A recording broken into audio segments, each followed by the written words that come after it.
What's going on, everybody? Welcome to another NPCs Weekly News Roundup. It is January 27th, 2023. Welcome to the end of the first month of 2023. Of course, in the news, we're going to be talking about the GTA Online vulnerability and how it can corrupt your account if you're not careful.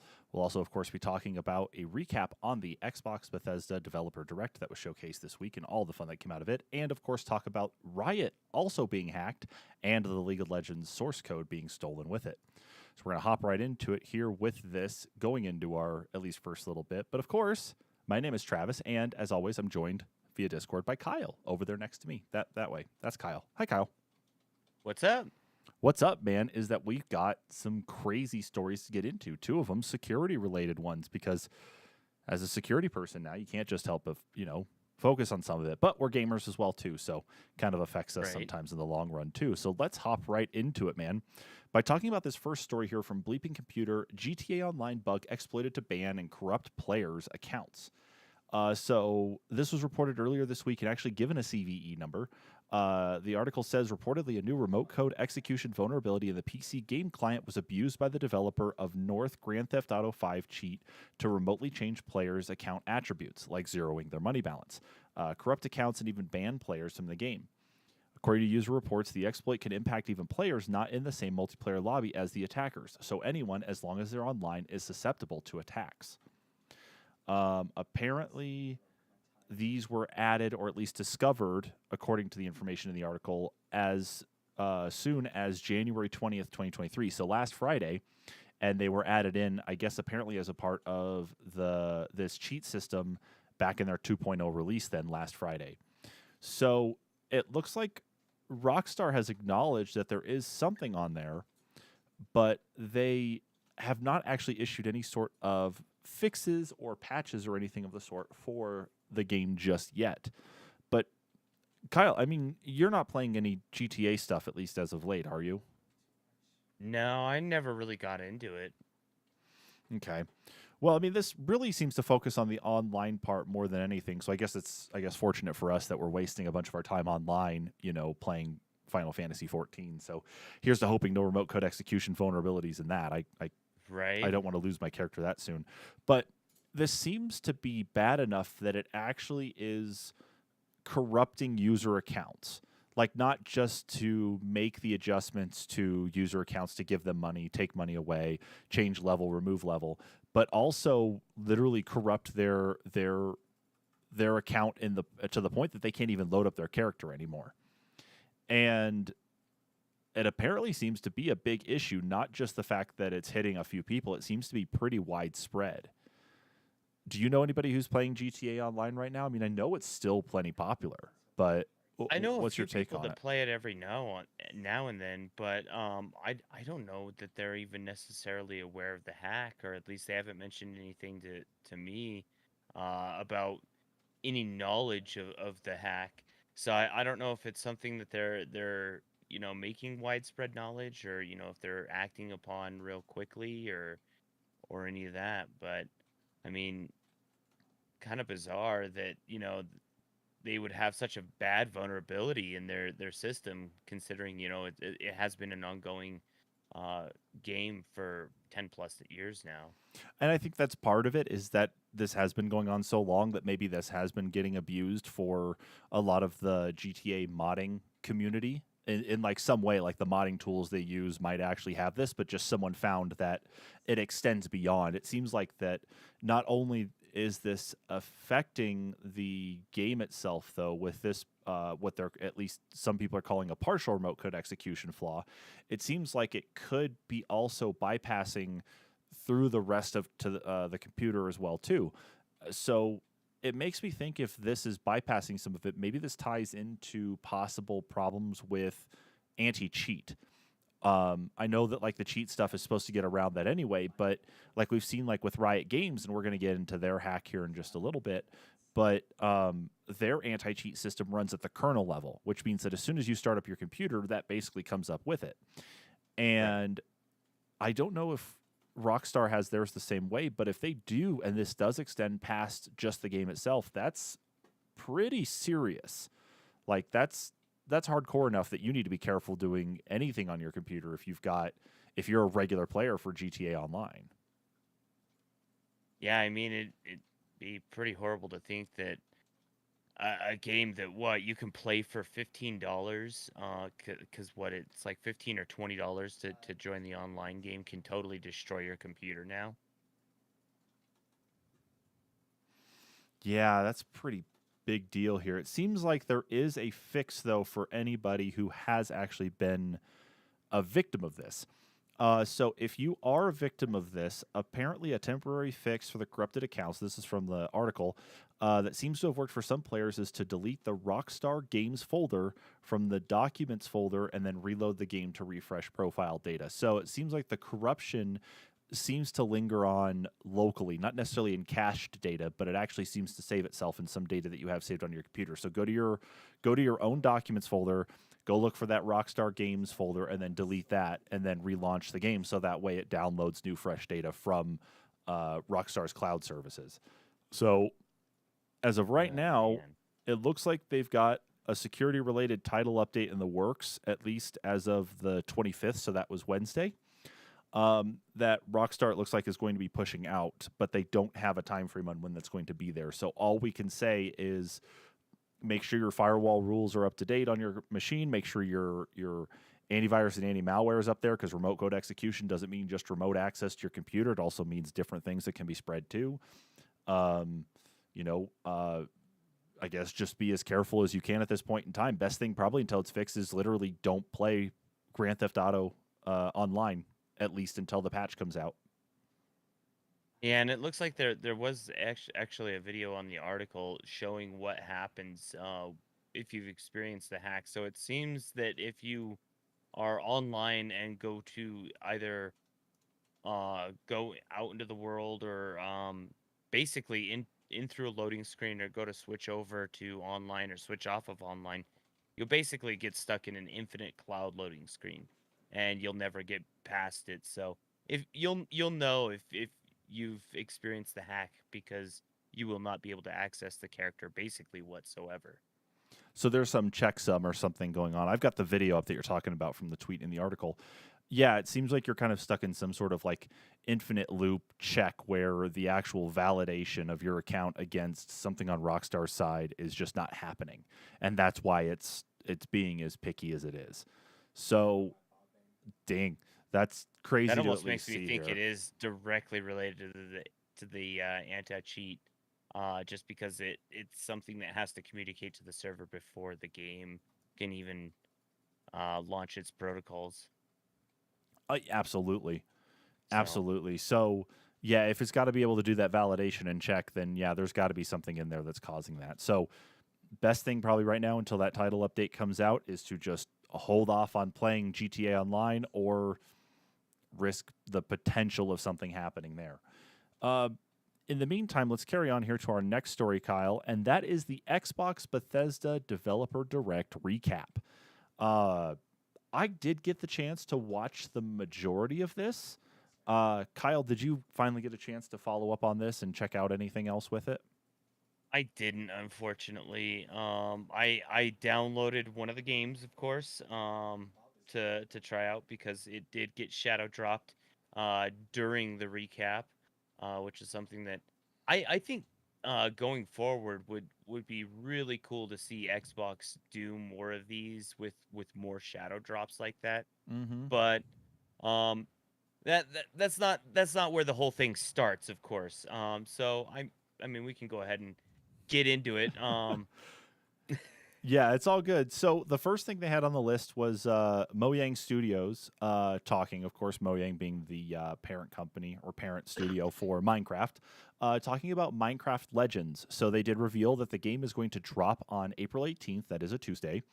And it is going to be a um, how do we want to describe this? Action strategy, I guess, is the best way to put it.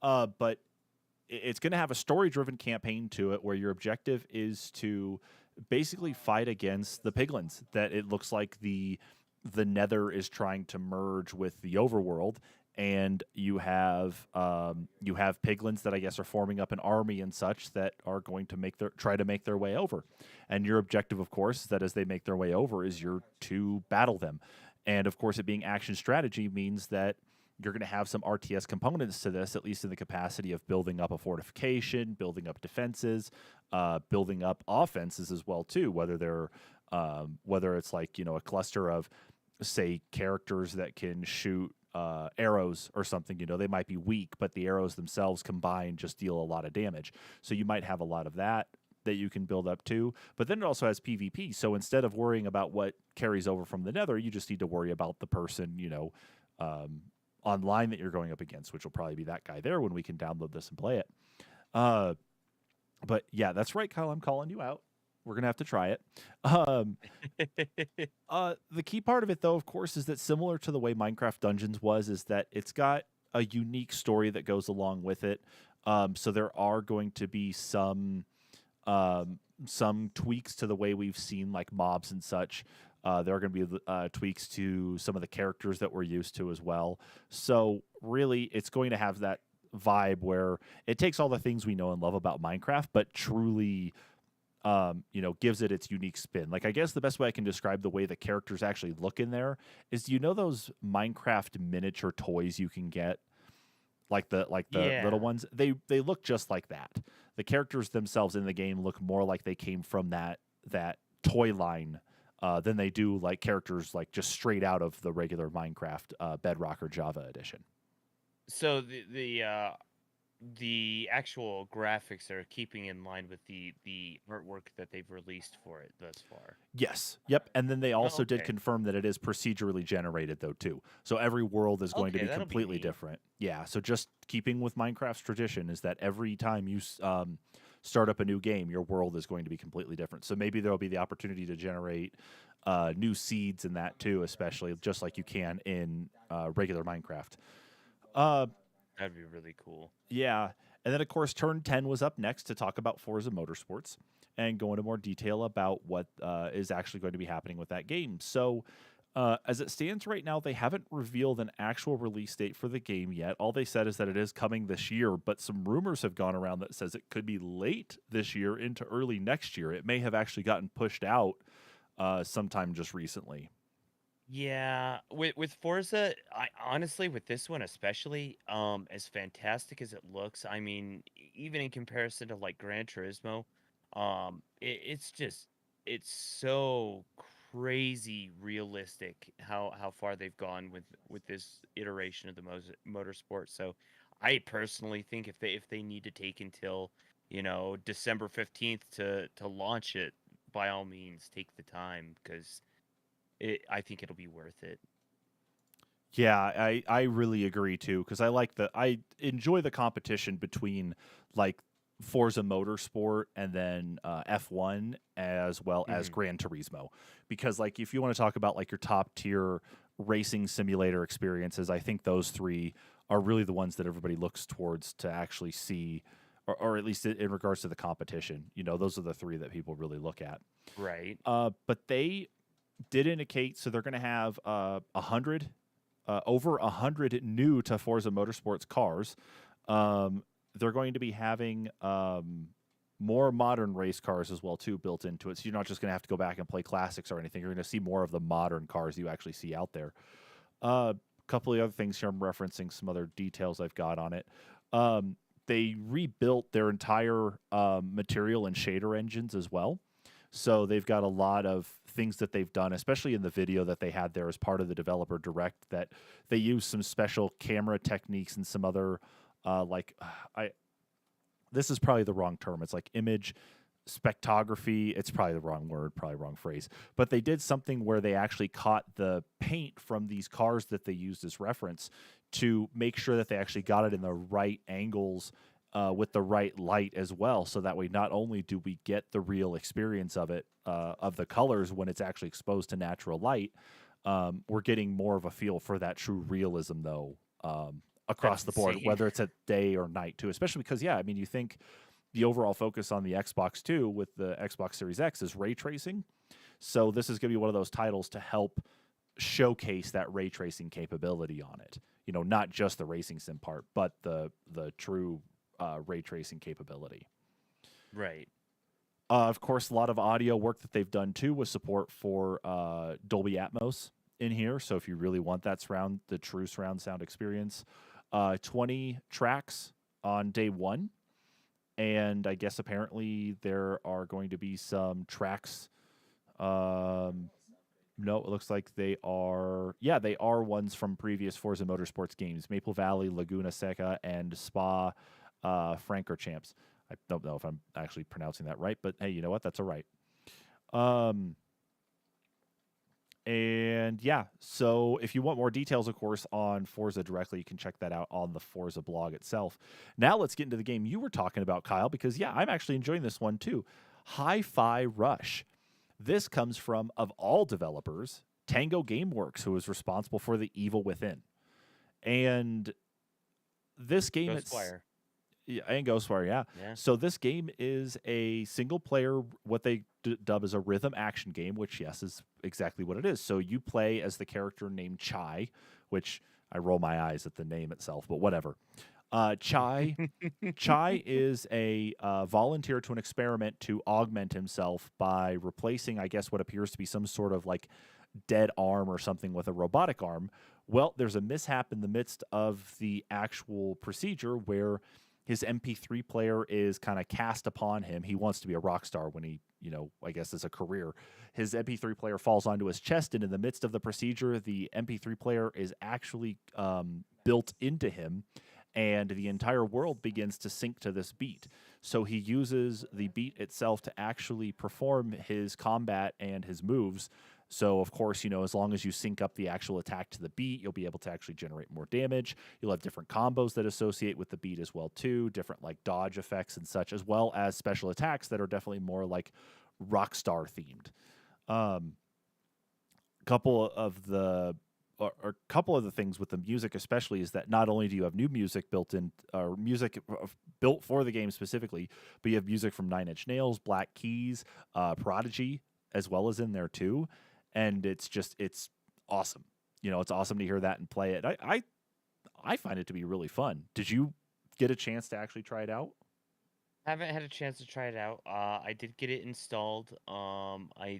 I think Good. that's one that I want to give myself like a good like 2-3 hours for a full sitting to let the beginning sink in. Okay. Yeah, it will take a little bit there because it's that rhythm stuff, especially. It's like you really want that high refresh rate monitor when you're playing this game. I'm going to tell you that. So enjoy Oh that. yeah. I'm playing it on a 4K 60 hertz monitor or TV, and it plays fine. Um, One thing I will mention about this that I liked, especially when you start up the game, and they even mentioned this in the developer direct too, is that if you're a streamer and you want to be able to play this game on stream, they actually have a streamer mode built into it. So that way you don't get hit by any DMCA notices or have your stream blocked by any of the copyrighted music in the game playing. You'll be able to play with the music that's actually built for the game itself. So that's a neat feature that you can actually have enabled, and it doesn't detract. I turned it on myself to give it a try yesterday, and it doesn't detract from the experience at all. It's That's all pretty very cool. well put together music, and it's definitely fun to play with on there. Great part though, like you said, Kyle, is that it was a shadow drop. It was one that we had no idea this game was even coming out. We knew that it's like that Tango Gameworks had something to announce, but we didn't even know exactly like what they were going to be doing. And sure enough, they're like, yeah, it's available now. So, and Well, it's been getting some pretty good reviews too. yeah, and it's super cool for Tango Gameworks of all people. The creators of Evil Within, creators of Ghostwire Tokyo, to come out with something that's completely opposite side of the spectrum as far as like bright, vibrant, really, just fast-paced, music-based gameplay versus, your first-person yokai hunting or just survival horror from, demons and your own personal ghosts and thoughts. Yeah, I think no it's really kidding. cool that a studio can be so versatile. And yeah, the fact that they shadow dropped it, I think it's really cool when companies do that. Personally, I think it gives gamers something to look forward to and be more excited about in the meantime of major AAA titles coming out. Not to say that this isn't or to detract from this title at all, but I mean, there's a lot of titles that people wait and wait and wait for, and it's really cool when something like this comes along. Oh yeah, oh yeah. It seems like what happened with all this is that it's funny because it's called the developer direct, is that they really did take a page out of Nintendo's book and actually drop something day of, which we see actually happen quite a bit with Nintendo's directs as well. That they'll announce Right. something and then day of something comes out.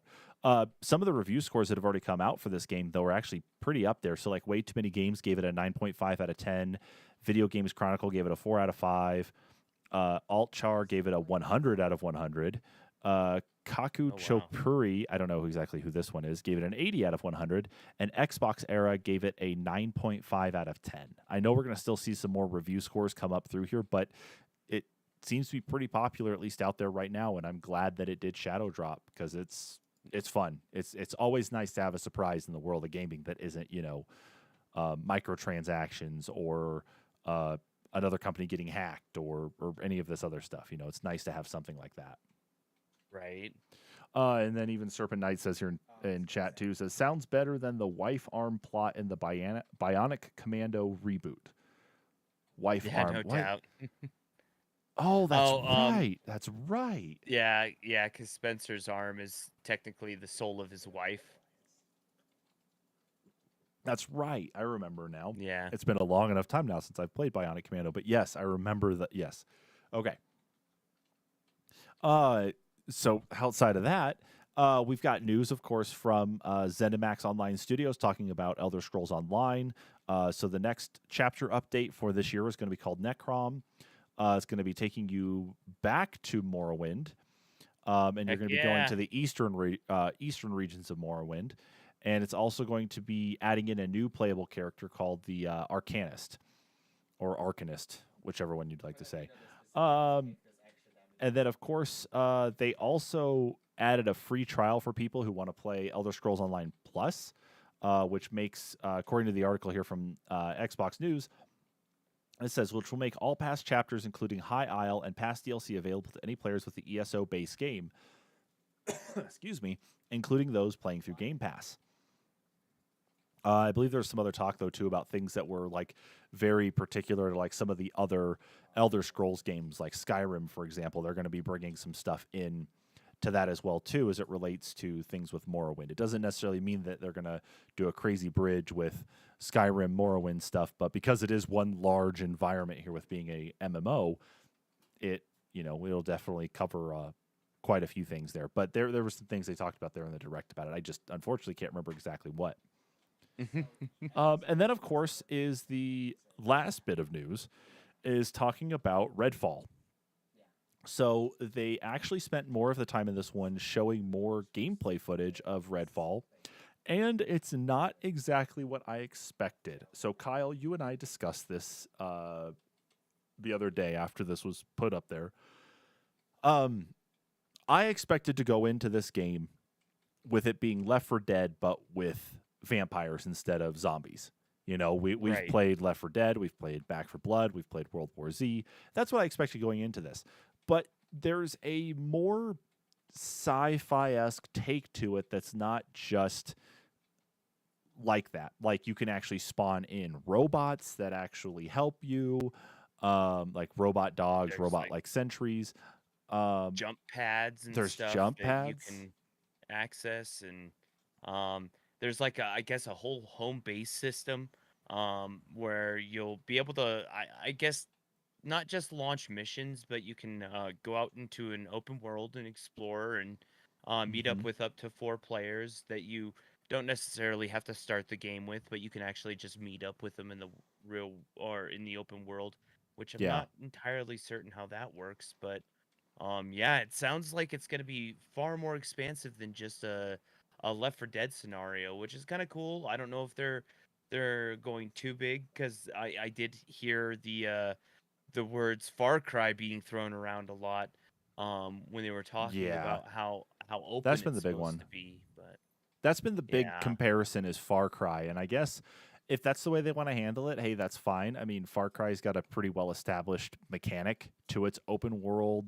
situation and scenarios, but I guess sometimes that rubs people the wrong way with too many open world games to play. It's like, do I really want to sink more time into it? But I guess it depends on the allure of the game and how, like, it's like, oh, I really want to explore all this. And Redfall seems to be one of those that will definitely hold on to people's attention.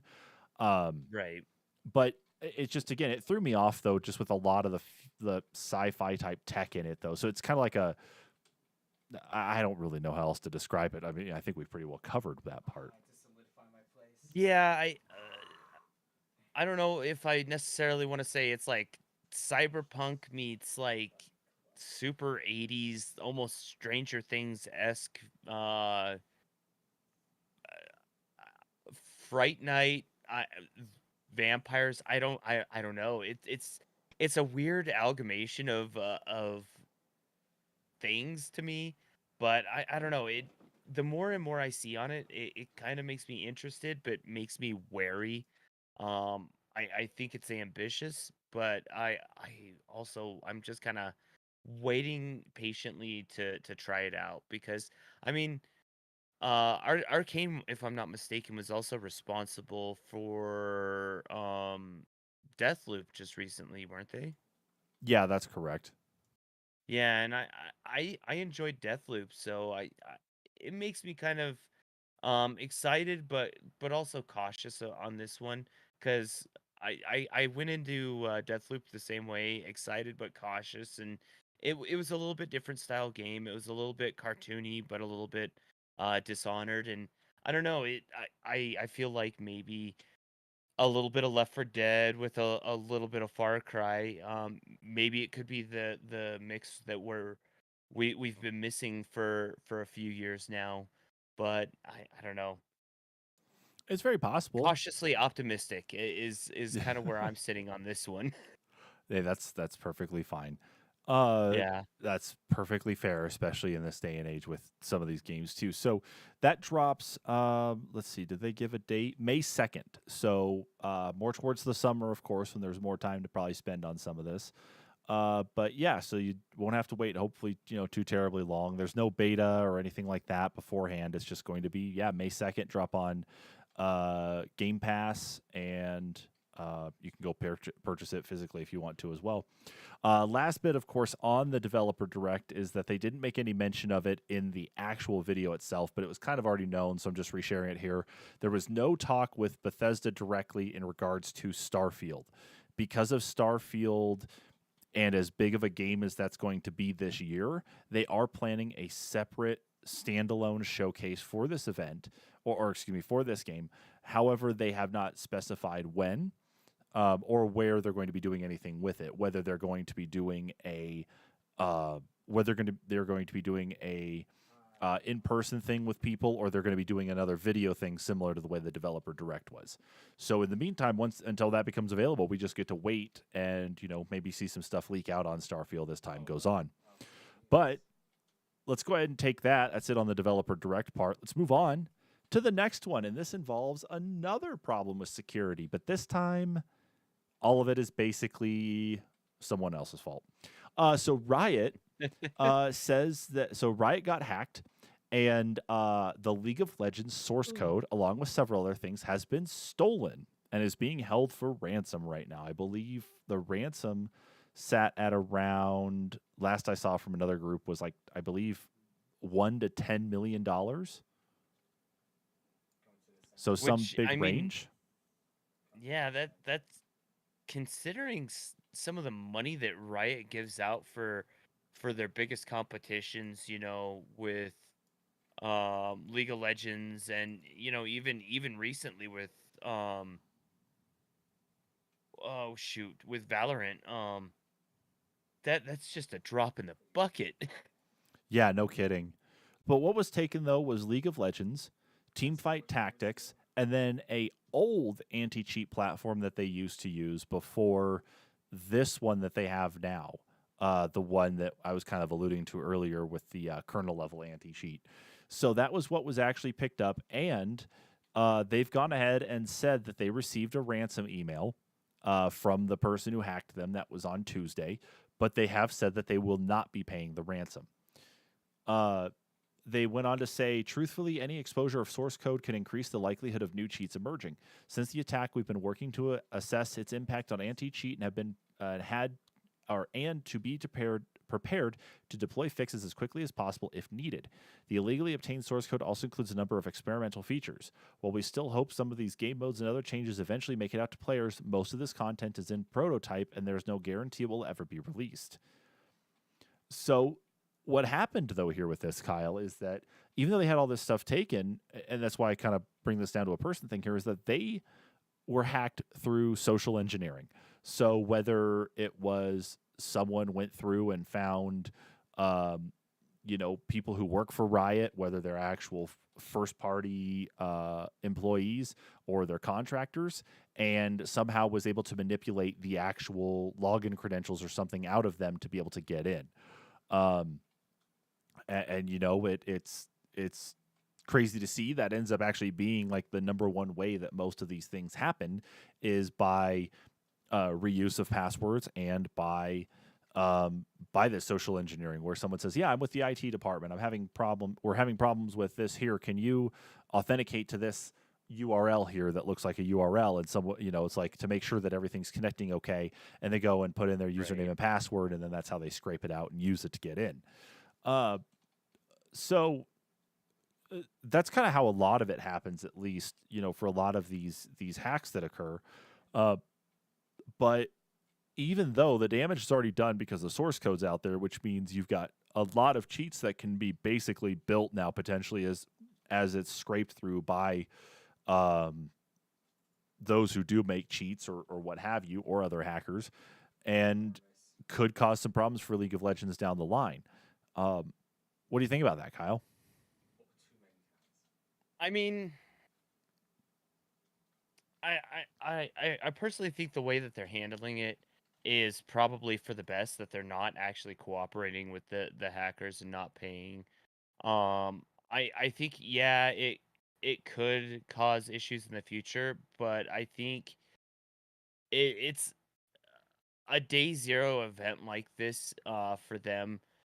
It causes it's a good cause for a reset and a good cause for to look at the way that things are structured and say, hey, how can we change, you know, certain things going forward. It also could, you know, highlight, I guess blind spots in their security where, they may have, just the wrong person said, hey, I work at Riot Games, just being excited about their job or, whatever.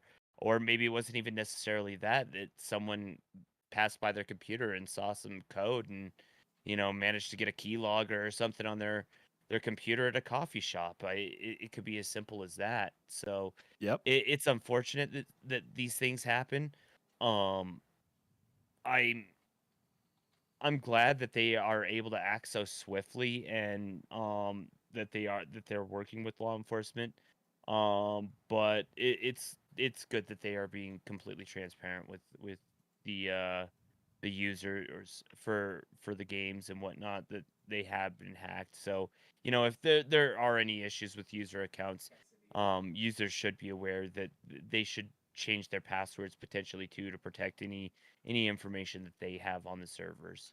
Yeah, absolutely. Again, this is only affecting League of Legends, and then they said Team Fight Tactics, and then of course a legacy anti-cheat platform. But yes, Kyle, you make an excellent point on this, is that resetting passwords is probably not a bad idea because it doesn't look like there was any player data or anything that was actually compromised as a part of this.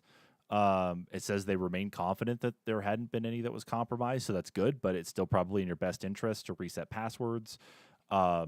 Make sure that you're not reusing passwords anywhere. Enable two-factor authentication, which I think Riot offers, whether it's through text message or through an authenticator app. And just Always go with the authenticator app. yeah, absolutely. And then just keep an eye on everything, as time goes on, just to be sure. Because, for us to get into games faster, sometimes we just make the mistake of reusing passwords. But at the end of it, keep an eye out on stuff here, and I guess we'll see what more of this comes from Riot as time goes on, because we don't really know the full extent of what this could potentially cause, and I'm sure we'll probably see more of it though as time goes on anyway. Um, in the meantime, let's carry on here to our next story, and of course, this one's also some more bad news, but this is kind of what's going on in the general tech world anyway. Is that Microsoft, of course, announced that they're going to be cutting 10,000 jobs across the entire organization that is Microsoft, but that also includes, of course, Xbox and Bethesda. So it was announced that they're also going to be suffering layoffs as well too. Um, so Bethesda Game Studios and even more importantly, 343 are also going to be having people laid off or have already had people laid off. And it seems like it's not affecting just those who started up brand new, but people who have been there with the company for 10 years or even more. So you're talking people I who go back to like, Halo 4, Halo 5. I do want to preface this though by saying that a lot of what the I feel like a lot of news outlets are missing is that a good chunk of those 10,000 jobs, while it was spread across Microsoft, as you know, the whole of of the company, including any subsidiaries, there was a lot of the jobs that were just cut away that were to do with like AR and VR, just the fields that Microsoft isn't really going to be doing anything with here in the near future going forward. So, Yeah, I mean, they're making a big investment into AI. Of course, we heard about that $10 billion deal for Chat GPT. But, and that's where it you gets know, confusing. that's where it gets really bizarre. Yeah, we're going to lay off all these people, but then here's $10 billion to spend. But I'll never understand the politics Yeah. of business. But yeah, you're right. Is that it was pretty well spread out. I mean, you had people who were in like non-engineering roles who were hit probably harder, but you still had engineering roles that were affected too. And you're right. Yeah, one of the big focuses is that HoloLens actually took a pretty big hit, including some of the hardware team, I believe, also in Surface and hardware in Xbox as well. Mostly like the HoloLens part, at least the rumor right now is because HoloLens, they were supposed to get a contract with the Department of Defense, but there was enough of a stand and fight raised by employees of Microsoft that said no, we shouldn't be doing business like this with the DoD, and so that is where it got shut down, of course, and that's part of the consequence anyway, though, too, is that, well, we can't develop HoloLens for the DoD now. We got HoloLens is kind of a niche thing since it costs us, $2,000 a headset, or costs customers $2,000 a headset. We're gonna have to, I guess, see what we can do next. Um, but even on the gaming front, though, yeah, it's like there's a lot of chaos going on in the tech world right now, and this was just to illustrate that even the crown jewels at the company may not be as safe as they used to be, especially with what was it, some of the financial stuff is that general like revenue for Xbox was down, I think they said 12%, but they had their best numbers for Game Pass subscribers though. So that itself is pretty cool, that at least Game Pass is thriving in that way. But it is sad though that some of these people behind the scenes that make all these things work aren't going to be there anymore. So, you know, wish them luck. A lot of companies have actually stepped up and said, "Hey, they may be letting people go, but we're hiring. If you have any of these skills, we'll take you on." And so I'm seeing a lot of people out there in those different groups in that for game development, for hardware development, for security, for general IT, and that working with each other to make sure they can get into new jobs quick. So at least the community is working with each other to get people back up on their feet fast. Yeah, the only unfortunate plus with this was that Amazon did announce earlier this month that they are also cutting 18,000 jobs, along with Meta cutting 11,000 jobs. So there are going to be a lot of people in the tech sector looking for work. But once again, it is one of those ever growing industries that, as long as people are patient and focused, I think they shouldn't have any problem uh, carrying on into another uh, company or future. But I really hope the best for these people, and um, I think everyone should send them their, I don't know, their well wishes at this point. Yeah, no kidding. Especially, Yeah. at least they're saying right now, according to like economists out there, is that for every one person, there's like two jobs out there right now, at least as it relates to like job openings. So hopefully it won't be too bad to find something. It's just these larger groups you're probably not going to have much luck on right now unless you can like somehow transition to something that's what they consider a critical role. But um, Right. in the meantime, of course, yeah, best of luck to them. But we're going to carry on here actually. So I didn't have a title card on this one set up, so it's not quest markers yet. So I'm just going to switch over to the NPC news title card. But this is the last story, and Kyle shared this with me because I completely forgot about this one, and that is well, the fact that Metal Gear basically has made its way into real life in the capacity of boxes. And you're thinking, Yeah. well, it's like, Travis, what do you mean by that? Well, to actually explain it, I'm going to hand it over to Kyle. So, what exactly is going on here with Metal Gear and cardboard boxes and the real world? So of course the humble cardboard box, ever used by our lovable protagonist Snake in the Metal Gear series, to evade enemies and confuse enemies, has actually been used to confuse essentially an AI robot dog. In a recent test done, I want to say it was I'm trying to remember the company, Dynamics, is it Boston Dynamics? No, it wasn't Boston Dynamics, I think, is Oh, what did it. But um, uh, n- similar company though. yeah, similar. However, they were testing out the AI on one of their robot dogs, and found that the system could be defeated uh, for tracking by people doing things such as cartwheels or using a cardboard box to get around the AI. And it in fact did work to elude the AI and get right up to the dog using the cardboard box and the cartwheel method, as well as disguising as a tree. I love reading some of this one here. Eight Marine, yeah. So here's what they actually quote on this one from the review. Eight Marines, not a single one got detected. They defeated the AI system not with traditional camouflage, but with clever tricks that were outside of the AI system's testing regime. Two somersaulted for 300 meters, never got detected. And here's the Metal Gear part. Two hid under a cardboard box. You could hear them giggling the whole time, like Bugs Bunny in a Looney Tunes cartoon sneaking up on Elmer Fudd in a cardboard box. One guy, my favorite, Phil, let's see, he said, he field stripped a fir tree and walked like a fir tree. You could see a smile, and that's about all you could see. The AI system had been trained to detect humans walking, not humans somersaulting, hiding in a cardboard box, or disguised as a tree. Yes, that is right. What is happening now, again, is that, well, AI is definitely not there yet, and we can all pretend to be Snake in cardboard boxes. Just another time that the video games bled into the real world, just No like that kidding. race car driver.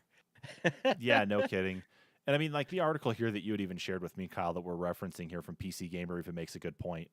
It says here at the first paragraph, Hideo Kojima has a pretty great record when it comes to predictions. In Metal Gear Solid 2, he foresaw the downsides of the information economy. In Death Stranding, he tapped into contemporary social isolation just before the pandemic hit and changed everything. But I never thought I'd see a day when soldiers outsmart a military AI by creeping around under a cardboard box. Yeah. It's brilliant. So I don't know, Kyle. Like, what do you expect next? Do you expect us to actually see them attempt to do the same thing with a Metal Gear or two, or what? Oh dear. I hope we never see a Metal Gear. On the plus side and on the negative side, I mean Gundams come out of it, so You used the wrong word, Kyle, because I want a Gundam.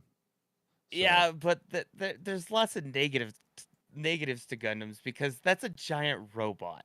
That's very so destructive.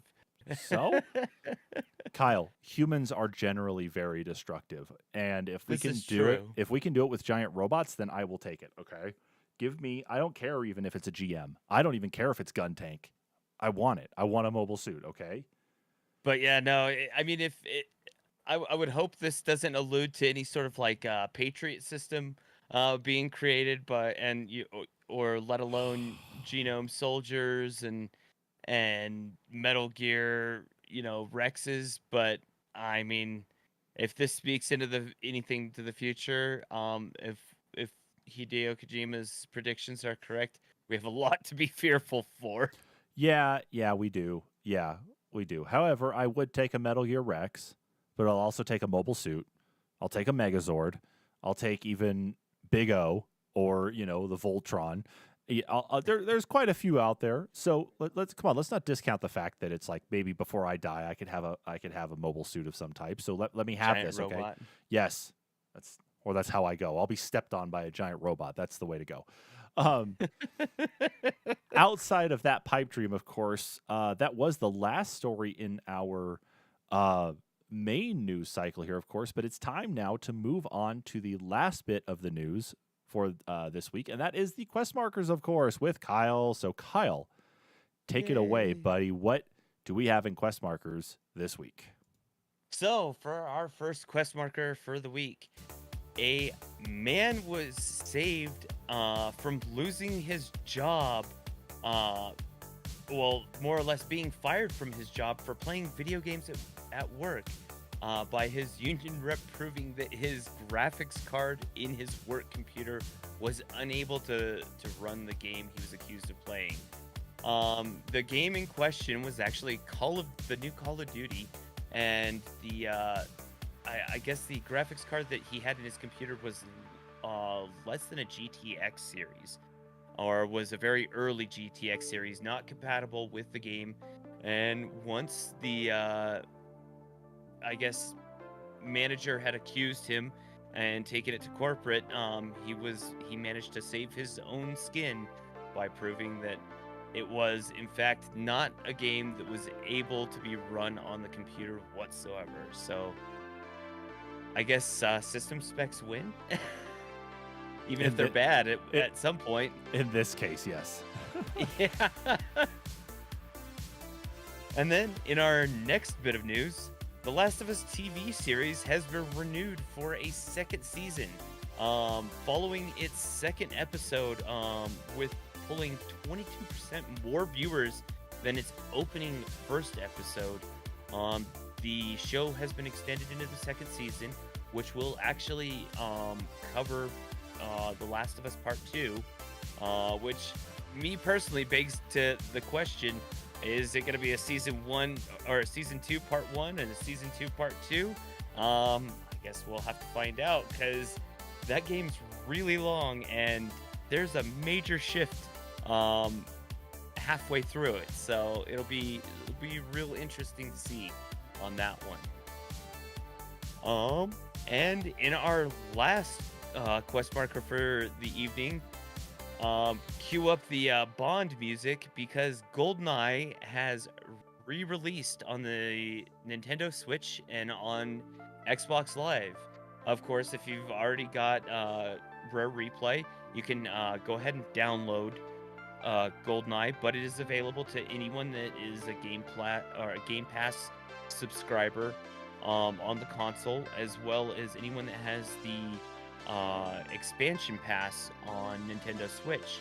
Of course, on Nintendo Switch will be the only way you're able to play online multiplayer, with Microsoft having an unfortunate solely split screen mode, but does harken back to the days of yore. The only unfortunate part is there have been some graphical hitches, frame rate drops, and some oddly missing like music during the pause menu while you're in the watch screen, and during times of the game it seems like some of the audio has been manipulated, but it is kind of an odd effect of emulation sometimes, but it does kind of make you wonder if maybe some of it has been edited due to the constant issues they've had trying to get the license in the first place. So be hard to say until we maybe get a patch for either the Xbox or the Switch. Right now, it does run better on Xbox, of course, for the campaign and for multiplayer. But the Switch, right at the moment, is the only way to play the online portion of the multiplayer. But that'll be it for the quest markers for this evening, January 27th, 2023. Man, And with that, of course, being the end of the quest markers, that means that is it for this week's news roundup, of course. So, with all of that said, thank you so much, everybody, for tuning in. Of course, thank you to Kyle, of course, as always. If you want to be able to follow along with us, you missed anything here, you can always catch us on our podcast channel as well. You can find all of our episodes, past, present, and anything future over there on anchor.fm/the-NPCs-podcast. You can find also all the podcast platforms we're supported on and subscribe on your favorite one, whether that be Google Podcast, Apple Podcast, Spotify, you name it, we are probably there. Of course, be sure to follow us here as we do the news live stream every Friday, of course, around 8 p.m. Mountain Time. And of course, be sure to follow us on social media on Twitter and Facebook at the NPCs Podcast. With all that said, thank you so much, everybody, for tuning in to this week's News Roundup. We will catch you all next week. Bye-bye.